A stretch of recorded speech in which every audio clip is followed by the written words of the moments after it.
Hello friends, তো তোমরা সবাই কেমন আছো? তো আজ দেখো আমি এই মাছের ভিডিও তোমাদের সাথে শেয়ার করছি আর কিছু কথা তোমাদের সাথে বলছি। তো সকালবেলায় টিভি চালিয়ে দেখছি খুব খবর হচ্ছে, বাড়ির লোকরাও দেখছেন, আমিও দেখছিলাম তাদের সাথে।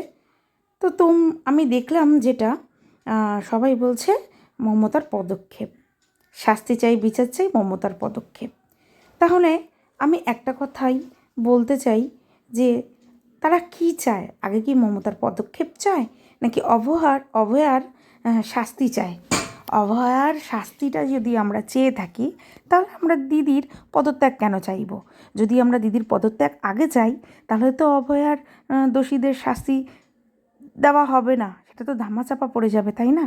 তাই তারা সেই বিরোধীদের মানে সূত্রেই আমি বলতে চাইছি যে তারা কি সেটা জানে না যে আগে যদি আমরা মমতার পদক্ষেপ চাই তাহলে তো দোষীদের শাস্তি দেওয়াটা আমাদের আর দেখা বা শোনা বা জানাও হবে না, সেটাও ধামাচাপা পড়ে যাবে।